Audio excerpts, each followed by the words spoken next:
आज की इस संगोष्ठी में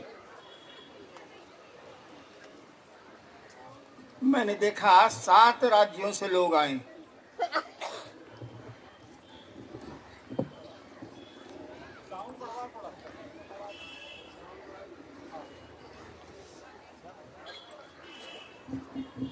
संगोष्ठी के विषय पर आपने सुना।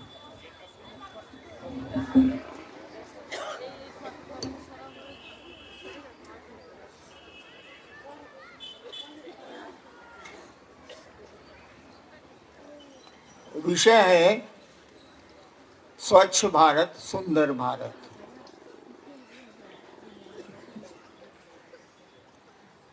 अगर मन साफ है, मन अगर स्वच्छ है, तो आप बाहर की गंदगी को भी नहीं पसंद करेंगे।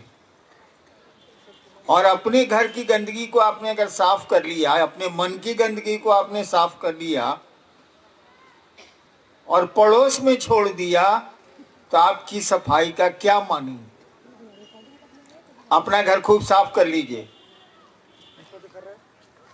और बगल के घरों से बदबू आ रही है, आपको सुगंध मिलेगी? नहीं, हमको बताइए कि आपका घर बहुत साफ सुथरा है और चारों बगल जो घर हैं उसमें केवल गंदगी है, बदबू आ रही है। क्या आपके घर में खुशबू महकेगी या बदबू? बदबू। परिवेश गंदा होगा तो आप भी साफ नहीं रह सकेंगे, दिक्कत होगी आपको। ठीक उसी तरह से गुरु के सानिध्य में, शिव के सानिध्य में हमारा आपका मन कुछ तो साफ हो ही रहा है, कुछ तो स्वच्छ हो ही रहा है। लेकिन बगल वाले का मन अगर स्वच्छ नहीं है, मगर बगल वाले ने शिव को गुरु नहीं माना, जागतिक आकर्षण उसके मन में ज्यादा है, तो आपको चैन नहीं मिलेगा। बगल की हवा आपको तंग करेगी। तो ये सफाई भी जरूरी है, जिसको भौतिक सफाई कहते हैं, घर द्वार की, देश की, समाज की। और मन की सफाई भी बहुत जरूरी है, और अपने ही मन की नहीं, दूसरों के मन की भी। और इसके लिए हमारे आपके पास उपाय हैं। उस शिव गुरु से लोगों को जोड़िए, अपने भी जुड़िए। लगभग 80 से तो 30 साल बीत गए ना, कि 40 साल, 40 साल। 1980 से हमने महादेव गुरु की बात शुरू की थी। धीरे धीरे धीरे धीरे धीरे धीरे 40 साल बीत गए। और माना था शिव को गुरु 1974 में, 1974 में।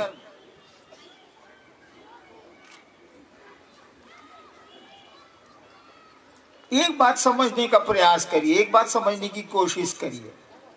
थोड़ा मेरे पांव में दर्द है, इसीलिए थोड़ी असुविधा है। कमबख्त जूते ने जला दिया है। जूता काटता था आज तक, मेरे पांव को भी जूते ने जला दिया है। अंग्रेजी में इसको केमिकल बर्न कहते हैं, रिएक्शन हो गया।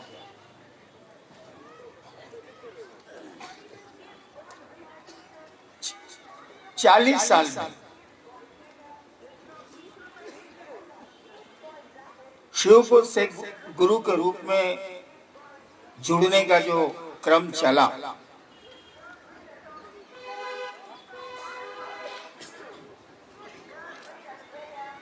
वही 3 सूत्र हैं जो 40 साल 45 साल पहले भी थे, 40 साल पहले भी थे। वही 3 सूत्र हैं जो आज भी हैं। इसको गुजरने दीजिए। लौकिक गुजर रहा है। सफाई अगर बाहर भी गड़बड़ है तो आप काम नहीं कर सकते।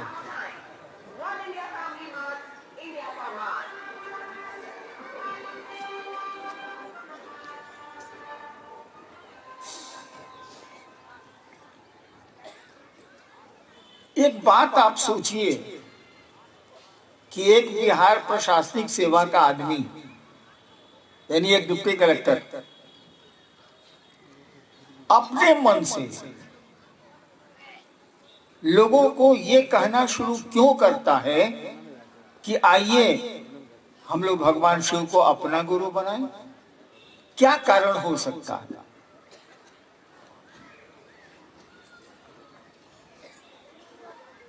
बहुत सोचने की जरूरत नहीं है, कारण मैं बता देता हूं। लौकिक कोई आकर्षण कभी नहीं रहा मुझको। बचपन तो 15 साल मसान में गुजरा है। पिताजी भी बड़े अफसर थे, पैसे की दिक्कत नहीं हुई, प्रतिष्ठा की भी दिक्कत नहीं हुई बाबूजी के चलते।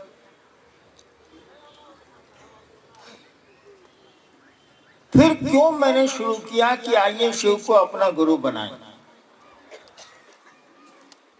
मैं बचपन से इस बात को जानना चाहता था कि ये दुनिया है क्या। ये दुनिया नहीं, इस दुनिया से अलग जो दुनिया है वो है क्या। क्यों जानना चाहता था, इसका कोई कारण मेरे मन में नहीं है, मेरे पास नहीं है। इसी कोशिश में भटकता रहा। 15 साल के बाद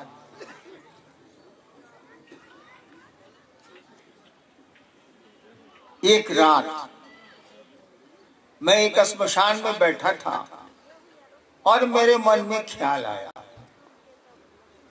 स्मशान में आदमी अकेले बैठता है, उससे माहौल नहीं है। मेरे मन में ख्याल आया कि मैं फंस गया हूं। इन चीजों को जानने के सिलसिले में, ये प्रेत क्या है, ये भगवान क्या है, ये दुनिया क्या है, आदमी मर के कहां जाता है, आदमी पैदा क्यों होता है, यही सब मुझको लगा कि मैं उलझ गया हूं। पढ़ाई भी नहीं हुई, कोई काम भी नहीं हुआ, मैं उलझ गया। और इसी दुखी मन से मैं बैठा था रात के अंधेरे में स्मशान में। नदी भी थी। अचानक मेरे मन में एक ख्याल आया। इस मौसम में कहानियां सुनिए, ज्यादा अच्छा है।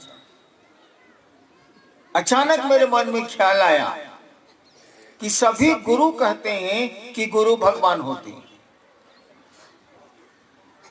सभी गुरुओं के बारे में कहा जाता है कि वे भगवान होते हैं। गुरु साक्षात परब्रह्म, श्लोक भी है।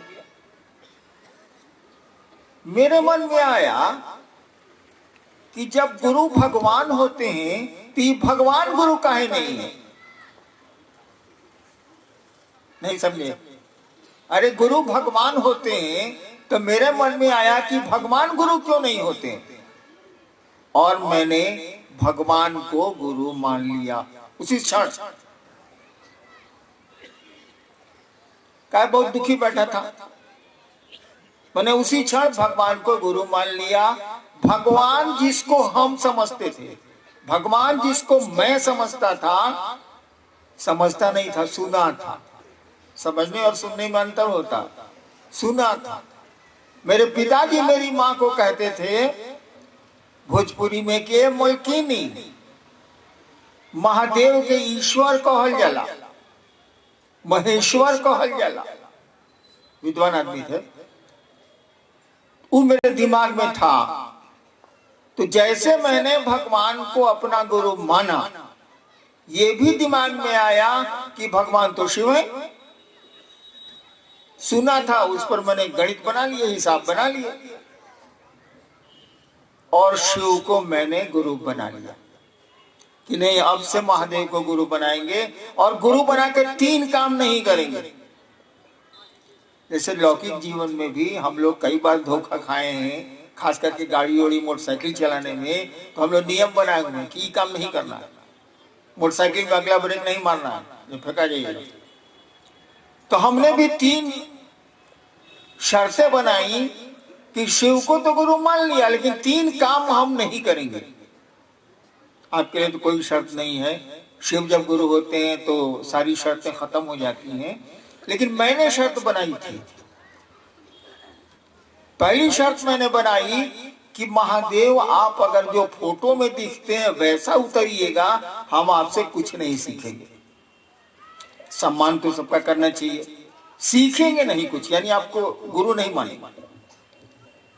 दूसरी शर्त मैंने बनाई कि आदमी के रूप में आइएगा और कहिएगा कि हम ही महादेव हैं, हम आपसे कुछ नहीं सीखेंगे।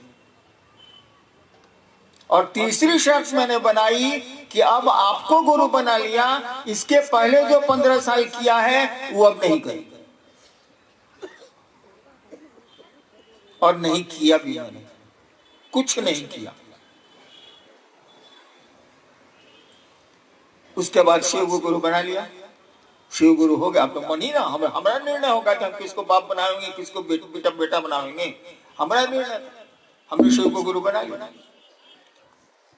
अब महादेव का करेंगे, हमारा विषय थोड़ी है।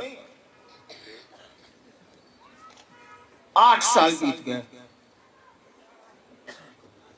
मैं सोचता था कि आदमी को तो गुरु बनाएंगे, ये गड़बड़ करेगा तो हल्ला करेंगे, पर्चा छापेंगे। ये गड़बड़ करेगा महादेव, तब क्या करेंगे? भारी मुश्किल है।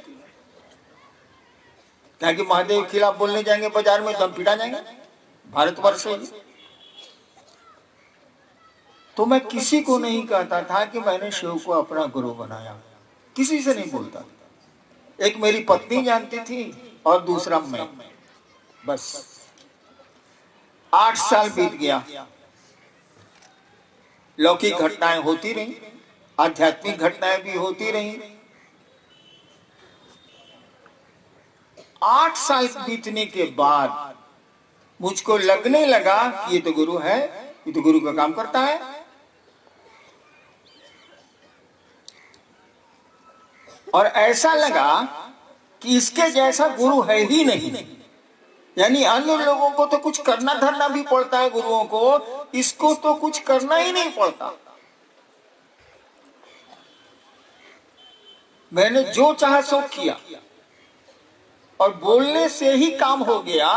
कुछ करने की जरूरत ही नहीं थी, न नमस्कार करने की जरूरत थी, न महादेव से दया मांगने की जरूरत थी, कुछ था ही नहीं।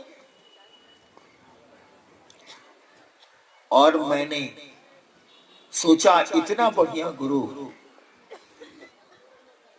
हम गुरु को जानते नहीं थे, हमको गुरु बनाया था। हम तो भगवान जान के उनको गुरु बनाया था, हमको थोड़ी मालूम था कि शिव गुरु है, हम ही जानते थे। लोगों को धीरे धीरे कहना शुरू किया कि तो गोदी में लइका, नगर में ढिढोरा हो रहा है भाई। शिव जो घर घर के बाबा हैं, चन्ना मामा सबके मामा, शिव घर घर के बाबा, उतना बढ़िया गुरु है, लोग कहाँ भटक रहे हैं। और मैंने कहना शुरू किया, मैंने शिव के लिए शिव चर्चा शुरू की थी, अपने लिए नहीं, लोगों के लिए नहीं। मैंने शिव के लिए शिव चर्चा शुरू की थी। इतना बढ़िया गुरु है, उसकी चर्चा होगी, लोग जुड़ेंगे, लोगों का मन सुगंधित हो जाएगा। इतना आदमी कष्ट में है, कुछ तो बचेगा। रास्ते तो खराब मिलेंगे ही मिलेंगे जिंदगी में, सवारी तो बदली जा सकती है ना भैया। आप खराब सड़कों पर ट्रैक्टर से जा रहे हो और उन्हीं खराब सड़कों पर आप बहुत अच्छी कार से जा रहे हो, दोनों के जर्क में अंतर तो होगा, धक्के में अंतर तो होगा। रास्ता तो मिलेगा ही मिलेगा, खराब जाना है तो रास्ता खराब मिलेगा, लेकिन सवारियां तो बदली जा सकती हैं। तो शिव से बढ़िया सवारी और कौन मिलेगी?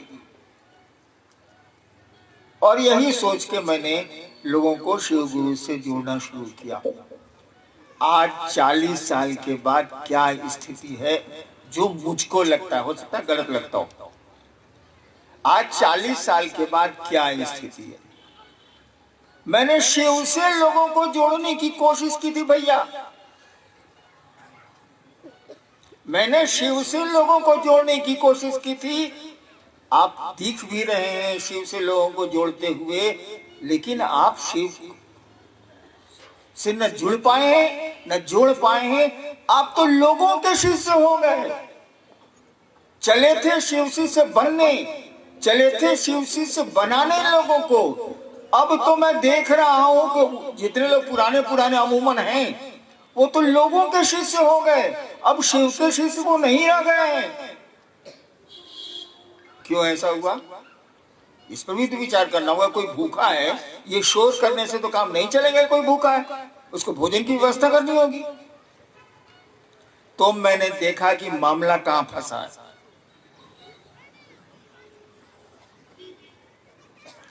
जब भीड़ जुटती है ना, तो भीड़ का एक आकर्षण होता है।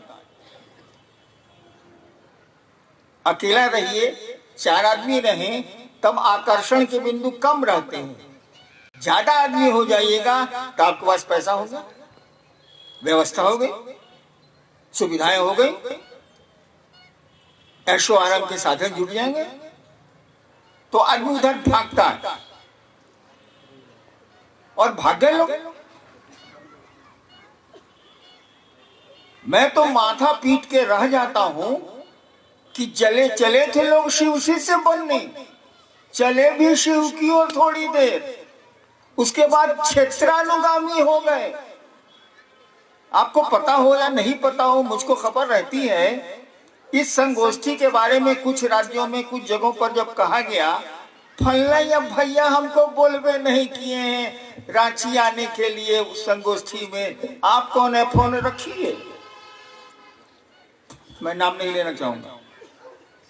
सीधा बात, मुख्यालय से फोन गया का फल्ला भैया तो कुछ बोलवे नहीं किए हैं, और उस जिले से लोग नहीं आए एक भी। कहीं फोन रखिए, माथा मत खाइए, वो भैया कहाँ बोले। क्या हुआ ये? आप शिव के लोग नहीं रह गए। जिसने जोड़ा है अपने से जोड़ दिया है, उसने आपको शिव से नहीं जोड़ने की कोशिश की है। आपका गुरु वो हो गया है, आपका क्षेत्र का नेता, जो भी शिव से नेता हो, वो आपका गुरु हो गया है। शिव आपके गुरु नहीं रहे। लानत है आपकी ऐसी शिव चिंता पर। अरे शिव को गुरु मानने चले थे, ये कुत्ता सियार के पीछे काहे घूम रहे हैं? अच्छी स्थिति है। तो मैं कह रहा था कि मैंने इस पर बहुत विचार किया। माथा पीट लेने से अपना माथा फूट सकता है, दूसरे का माथा तो बढ़िया रहेगा। मैंने बहुत विचार किया तो मुझको एक ही बात लगी कि शिव का गुरु पद, महादेव गुरु के रूप में क्या काम करते हैं। वो काम करते हैं कि जीव को शिव बनाते हैं, यानी शिष्य को वो शिव बनाते हैं। गुरु शिष्य को अपने जैसा बनाता है। पॉकेटमार गुरु रहेगा तो आपको पॉकेटमार बनावेगा, चोर गुरु रहेगा तो आपको चोरी सिखलावेगा, दर्जी गुरु होगा तो आपका कपड़े की सिलाई बताएगा, शिव गुरु होगा तो आपको ईश्वर बनाएगा, शिव बनाएगा, अपने जैसा बनाएगा। दूसरों के लिए आप सुख देंगे, दूसरों का जहर पिएंगे, जो शिव के आचरण में हम लोगों को दिखता है। तो शिव गुरु तो हो गए, मुंह ने कह दिया कि हाँ शिव मेरे गुरु है। आपके पीछे 2000 आदमियों चलता है, 10,000 आदमियों चलता है क्षेत्र का। लेकिन बहुत गौर से देखिएगा तो लगेगा ये शिव से नहीं है। ये 4 लाइन हिंदी अच्छी बोल सकता है, 4 लाइन फारसी बोल सकता है, 4 लाइन अंग्रेजी अच्छी बोल सकता है, लेकिन ये शिव से नहीं है। ये तो लोगों का शिष्य है। इससे मिलना क्या है? इससे मिलकर अपने मन को घोर करना है। ये शिव का शिष्य नहीं है, ये तो लोगों का चेला है। एक आदमी का चेला रहे तो ठीक है, ये तो क्षेत्र भर का गुरु है साला। ये तो खत्म है, गुरु है मने ये चेला, ये चेला हो गया।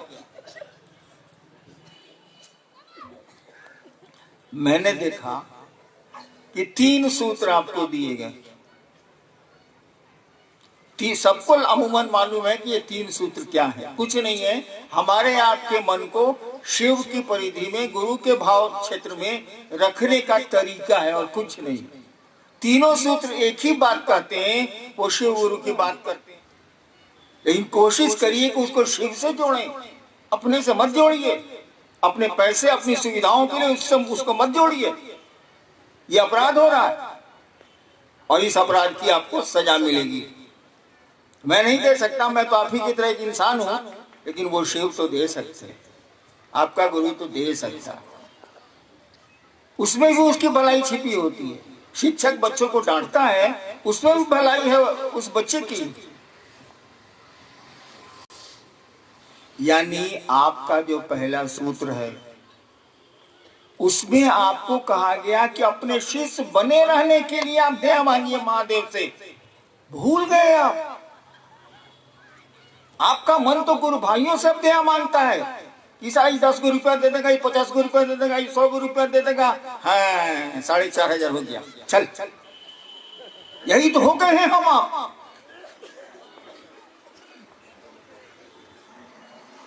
क्षेत्रानुगामी हो गए, शिव अनुगामी नहीं हुए। शिव के पीछे हम लोग नहीं चल पा रहे हैं, क्षेत्र के पीछे चल रहे हैं। ये मेरा क्षेत्र है, ये मेरा क्षेत्र है, ये हमारा गुट है, वो हमारा गुट है, ये हमारा खेमा है, वो हमारा खेमा है। इसको ठीक करिए, खेमा छोड़िए और शिव के भाव की परिधि में आइए। गुरु भाव की परिधि में हमको आपको आना चाहिए। और शिष्य होने के लिए कम से कम आप महादेव से दया तो मांगिए। बाकी काम के लिए तो दया मांगेंगे ही मांगेंगे आप।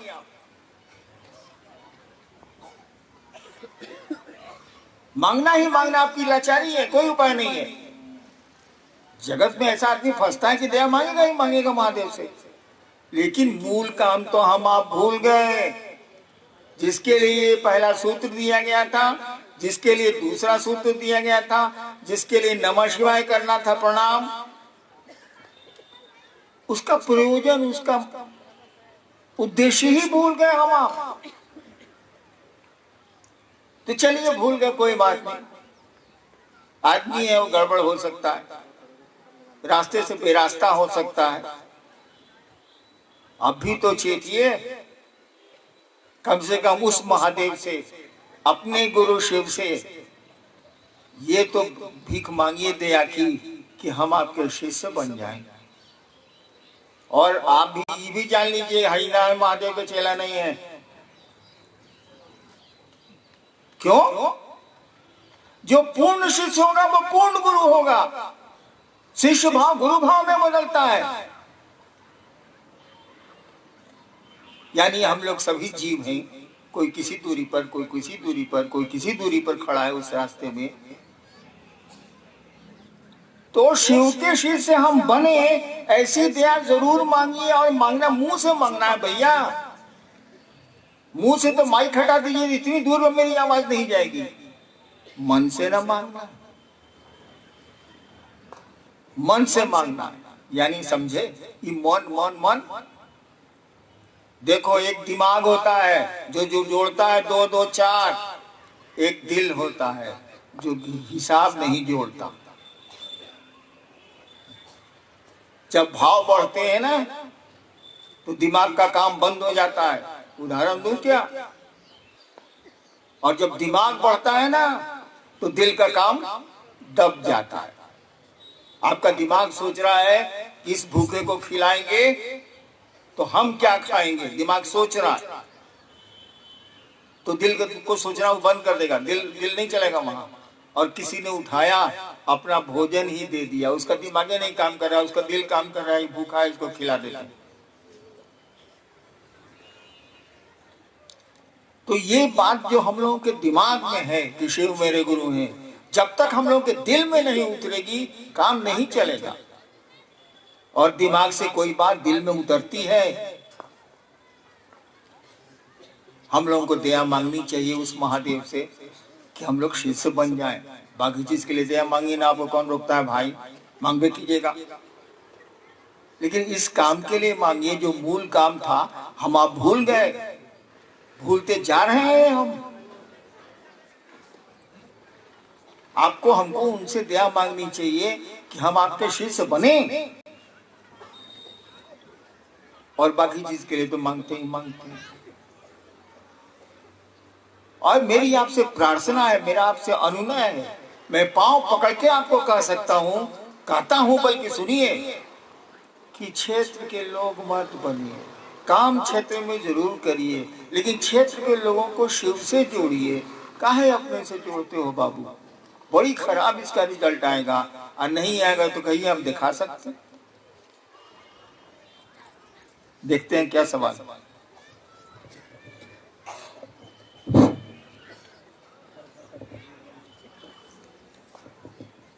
हावड़ा से भाई शैलेश। मनुष्य का सहज गुण है प्रेम, शिव गुरु से एक में को हो जाएं, ऐसी दया कर समझाएं। ये समझाने से नहीं होगा। शिव गुरु से एक में खो जाए माने शिव हो जाए, एक में खोना तो हुआ शिव हो जाए।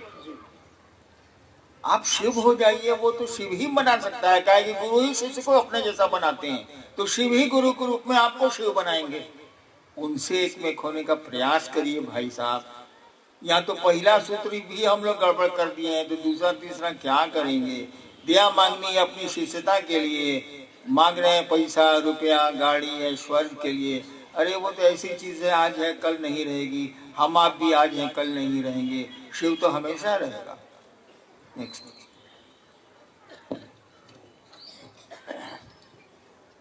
ये है भाई, ये पूर्णिमा मल्लिक गुरुबहन है सिल्लीगुड़ी। एक जगह आपने कहा है कि शिव की ओर जाने में हमारे कर्म फल बाधा डालते हैं, अच्छाई भी आवेगा वह भी रोकता है, कैसे? आज बात हमरा के अंदर तो 1 करोड़ रुपया हम शिव चर्चा में बैठे एने होने उड़त चलो। देखो अच्छाई भी तो आपको बाधा दी कि नहीं। खूब पैसा किसी के पास हो जाए अचानक तो शिव का काम करेगा, वो महादेव करेंगे कि पूरी प्लानिंग बनाएगा इस पैसे को कैसे इन्वेस्ट करें, नहीं करेगा। तो शिव चर्चा आध्यात्मिक मार्ग तो इसका रुका, ज्यादा कष्ट भी होगा तो रुकेगा। और जहां तक कर्म फल का सवाल है, कर्म बंधनों का सवाल है, इतना चिंता करिएगा ना तो न महाभारत होता, न राम जी का रावण से युद्ध होता।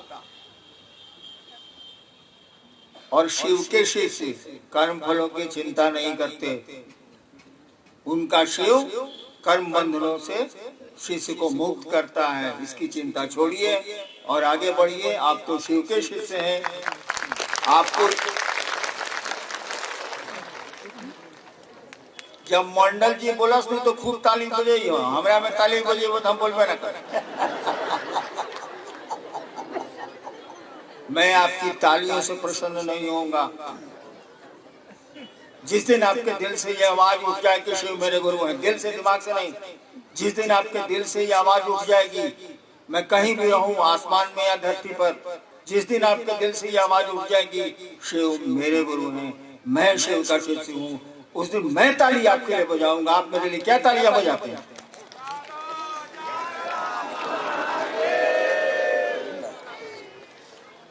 जी, ये कौन नगर हुगली से हैं भाई पवन।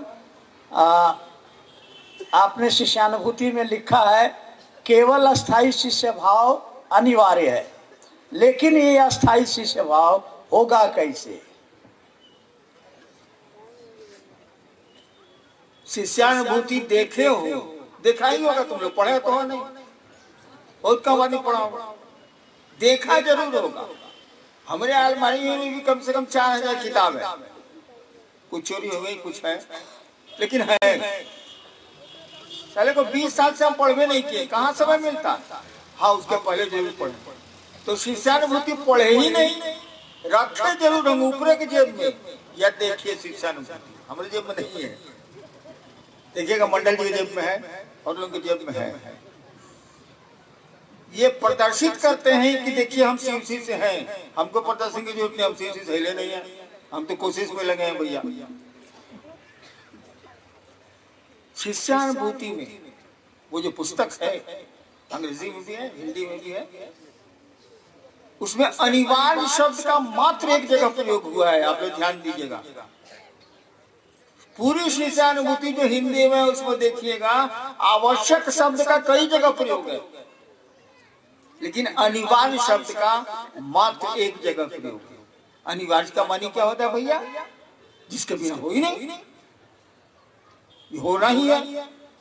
तो शिष्यानुभूति की मात्र एक पंक्ति है जिसमें अनिवार्य शब्द लिखा हुआ है, बाकी कहीं पूरी किताब में नहीं लिखा हुआ है।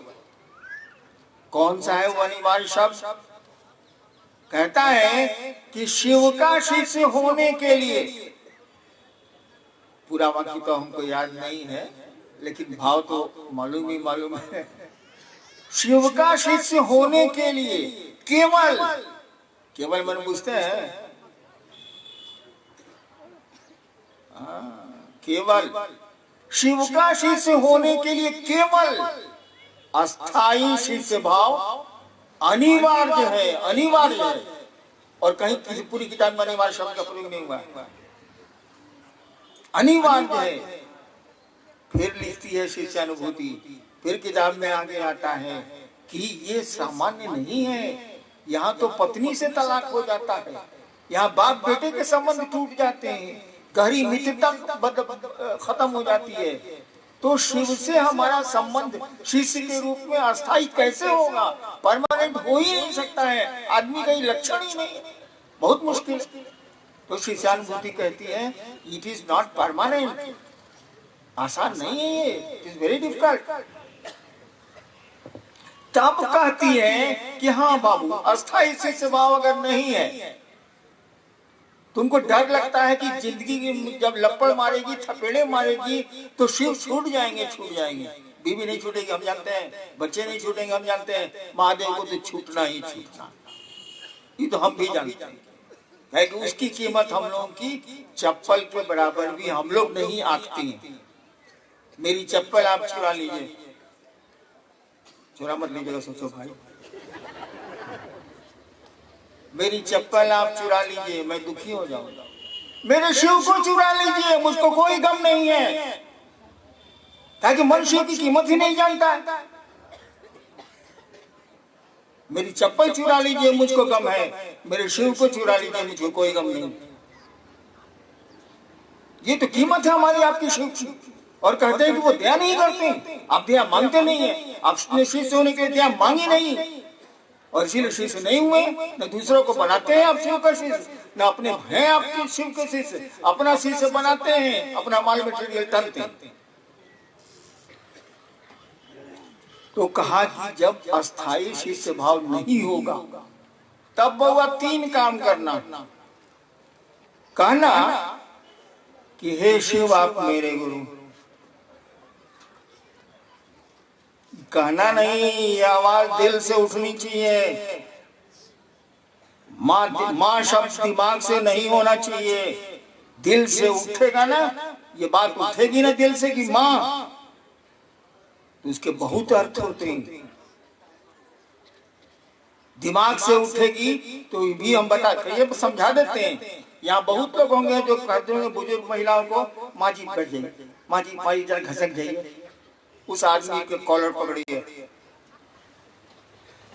पूछिए कि तुम माँ समझता है? हम क्या खा के आए तुमको पता है? हम यहाँ से निकलेंगे क्या खाएंगे तुमको पता है? हम कैसे आए तुमको पता है? मैं कैसे जाऊंगी तुमको पता है? नहीं, यहाँ माँ संबोधन है, माँ संबंध नहीं है। संबोधन और संबंध में अंतर होता है भाई साहब। बहन संबोधन अलग चीज है, बहन का संबंध अलग चीज है। शिव मेरे गुरु हैं, ये संबोधन अलग है। शिव मेरे गुरु हैं, ये संबंध अलग है। ये दिल का मामला है, वो दिमाग का मामला है। तो कहा कि बाबू कहना, सोचना, कहने से क्या होगा? सोचना, कभी दिल में से सोचना कि शिव मेरे गुरु, जैसे मेरी माँ है, मेरी चप्पल है, मेरी दुकान है, मेरे कपड़े हैं, मेरा धन है, मेरा घर है, मेरे संबंधी हैं। सोचना कि शिव मेरे गुरु। फिर कहना, हे शिव मैं आपका शिष्य हूं। दोनों में बहुत अंतर है, इतना मैं समझा नहीं पाऊंगा, मौसम भी खराब है। लेकिन हे शिव आप मेरे गुरु हैं, तुरंत कहता है कि मैं आपका शिष्य हूं। दोनों में आसमान जमीन का अंतर है, दोनों एक वाक्य नहीं है, लगते हैं एक जैसा।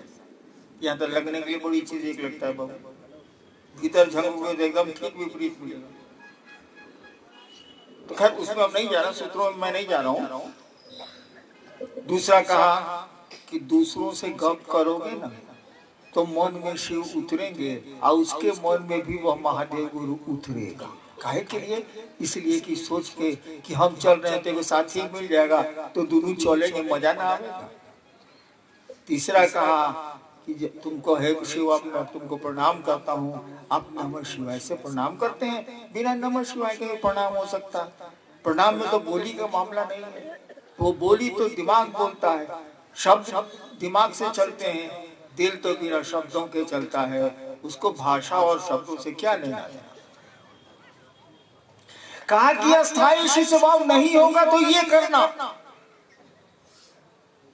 अगर अस्थायी शिष्य भाव है, अगर महादेव ये गारंटी दे दे कि तू मेरा चेला है, साला 3 सूत्र कौन करेगा? पागल है क्या?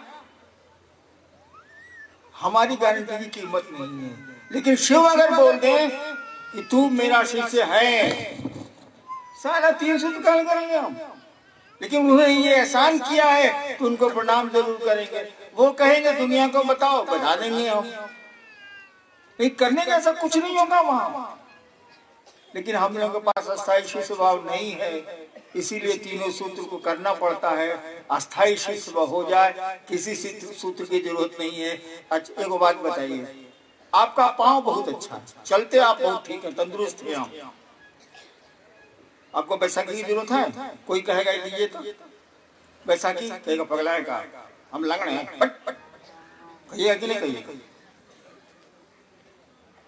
यानी पांव अगर ठीक हो तो बैसाखी बोझा है, पांव अगर खराब हो तो बैसाखी सहारा है। पांव अगर खराब हो, अभी देख लीजिए, अगर अन्नू बाबू नहीं रहते मेरे बड़े लड़के तो मैं चढ़ता कैसे? 2 आदमी पकड़ता। अब बाहर में कहता साहब के तो हम धलिए तब चढ़ थी। हाँ, इसलिए मैं दूसरे नहीं पकड़वाता हाथों से। खुश तो अनु होगा, क्या करूं मैं? मेरा हाथ धर लीजिएगा, बाहर जाए कहिएगा साहब का गोद धर लिए रे, चल चल को रसगुल्ला खिला। यही साले करते, शिव से तो जोड़ेंगे नहीं। रसगुल्ला से अपने को जोड़ेंगे, आराम से अपने को जोड़ेंगे, पैसा से अपने को जोड़ेंगे, अन्य चीजों से जोड़े हुए। अरे जोड़ नहीं यार, अपने को तुम सब जोड़, लेकिन शिव से तो जोड़ लो उनको, इस हल्का तो नहीं करेंगे। तो अस्थायी शिष्य भाव ही अनिवार्य है, बाकी चीजें अस्थायी शिष्य भाव के लिए जरूरी है, उसको करिए। जी ऐसा नहीं है, सेलम में आपके इसमें नहीं, ये एक जिज्ञासा अभी हाथ में नहीं है इनके, बूढ़े हो गए, 86 साल के हैं, कागज में हाथ से गिर जाता है। लेकिन मैंने एक दिन कहा कि मैंने महादेव को 2-3 साल पहले कहा है, अभी भी कहता हूँ कि मेरा काम खत्म है, मुझको बैक करिए। कि तुरंत बोले हम 120 साल रहेंगे। ससुरा कागज गिर रहा है, कहता है कि 120 साल रहेंगे।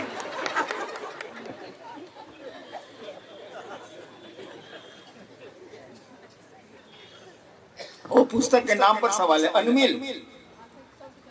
आखर शब्द का अर्थ होता है अवधि भाषा, आखर शब्द का अर्थ होता है अक्षर। अक्षर शब्द का क्या अर्थ होता है?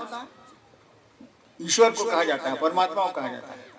अक्षर शब्द का होता है अर्थ ओ अक्षर, जिसका क्षरण नहीं हो, जो घटे नहीं, जो जैसा है वैसा ही रहे।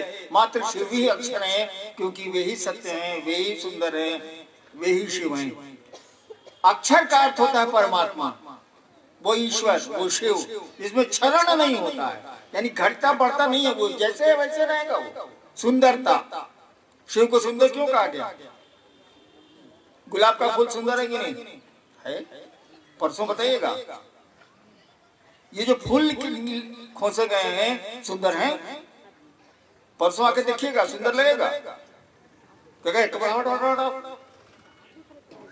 देखिए ये सुंदरता टिकी नहीं, जो आज सुंदर है कल नहीं रहेगा, जो कल सुंदर होगा वो आज सुंदर नहीं होगा, यानी परमानेंसी नहीं है, अस्थायित्व नहीं है। शिव ही सुंदर कहे जाते हैं कि जैसे हैं वैसे रहेंगे, उनमें कोई परिवर्तन नहीं होना है, वैसे के वैसे रहेंगे। वो अक्षर हैं, वो छरते नहीं है, जैसे हैं वैसे हैं। अक्षर आखिर में अक्षर, अक्षर का मानी पर अक्षर का मानी तो होता है वही सब। अक्षर का शाब्दिक अर्थ होता है जिसमें क्षरण नहीं हो, जो यथावत रहे, जैसा है वैसा रहे। वो ईश्वर छोड़ के संसार में कुछ भी नहीं है। अनमिल मिल नहीं खाता है, अनमिल और लगलवा अन लगलवा अन मने ना, अनमिल आखर ऐसे अक्षर जो मेल ही नहीं खाते। जैसे एक लाइन हम बोलते हैं, हाकल घोड़ी तोकल पोचक जलवा 80 कोस, बताइए कुछ मेल खा रहा है? हाकल घोड़ी ठोकल पोच चल जगदम्बा 80 कोस, कोई मेल खा रहा है?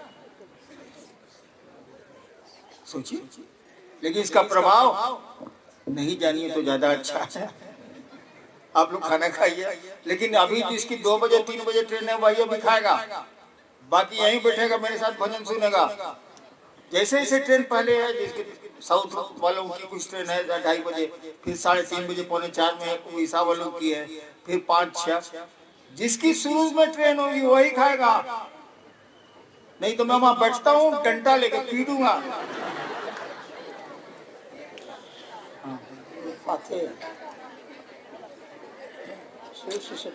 अब देखिए जिज्ञासा हो रही है, सवाल आया है, शिव शिष्यता का पाथेय क्या है? पाथेय मैंने पूछते हैं खाना, रास्ता का खाना। अरे कहीं चलते हैं तो लिट्टी उट्टी ये सब रखते हैं ना, टिकरी, उसको बोलते हैं पाथेय हिंदी में।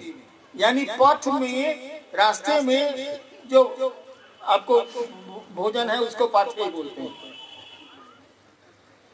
शिव शिष्यता का पाथेय माने शिव के रास्ते में चलने पर भूख लगेगी या हम तो परेशान होंगे तो कौन सी जीवन देगी, संजीवनी का काम करेगी, ताकत देगी? यही सवाल है कि शिव शिष्यता का पाथेय क्या है?